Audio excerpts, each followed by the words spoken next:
Hello and welcome to my aquaponics journey. So this morning I woke up and I checked on the porch up there, and then I could hear the pump running without like much water, and then I came in down, the tank was overflowing and most of the water was gone. I mean, we do have quite a bit of water that when it's a high level, it kind of goes up, and it takes quite a bit of water, probably a good 100 gallons maybe, or 50 combined.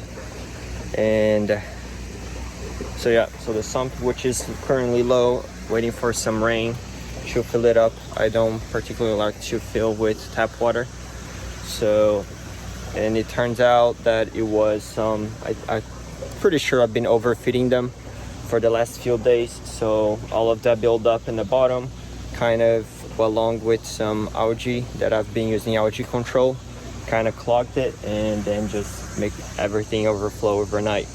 Unsure if the lower temperatures at night has to do anything with it, but I was just able to unhook it over here and then just drain it using a container.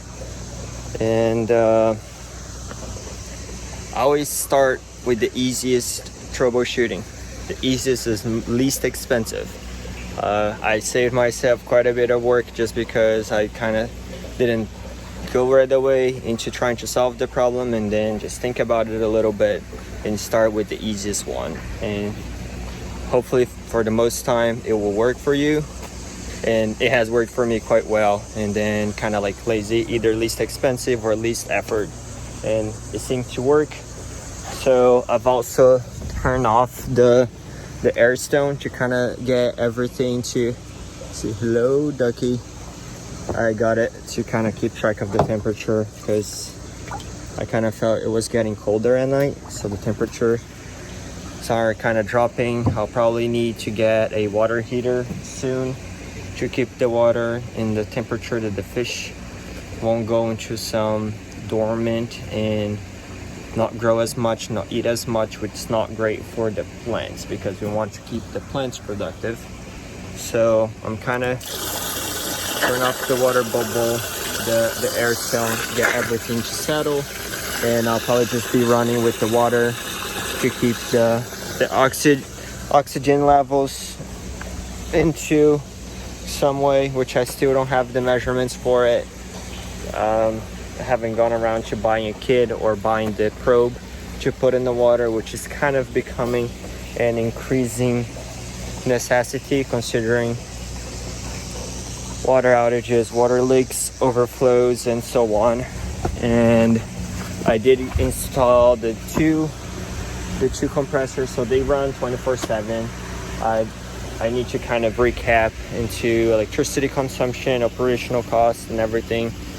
I haven't really stopped to do much of the calculations so far, mostly because I'm trying to get the system into kind of autopilot operations before I get to that, which I feel that's more important right now than kind of knowing exactly how much it's going into it at this very moment. Oh, also my water has dropped. Need to fix that.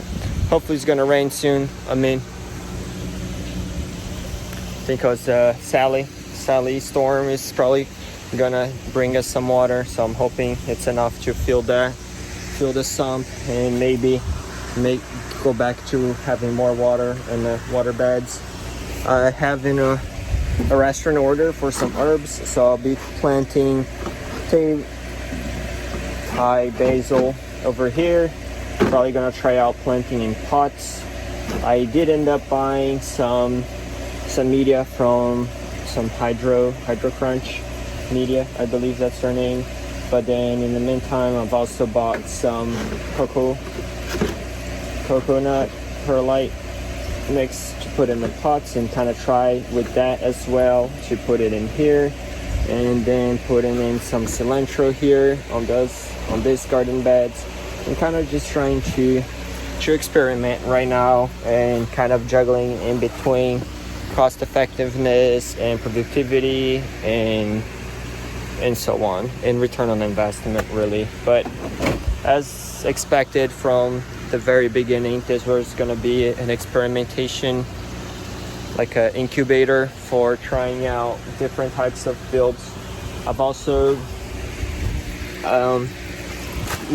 I've been reading more on aquaponics, formally speaking, and then this is technically a deep water culture, which I might try the nutrient film one, which then it would require this to be lower in the water levels. So I might try that one to be a nutrient film kind of bed instead, and so I'll have a somewhat deep water culture, flood and drain, and nutrient film over there. And that's it for now. I need to get going, and I'll be back here later on this afternoon, make sure everything is going. And I hope you've been enjoying following along. If it's your first time here, feel free to go back, and I'll put it in a playlist over there to kind of help through the vlogging journey.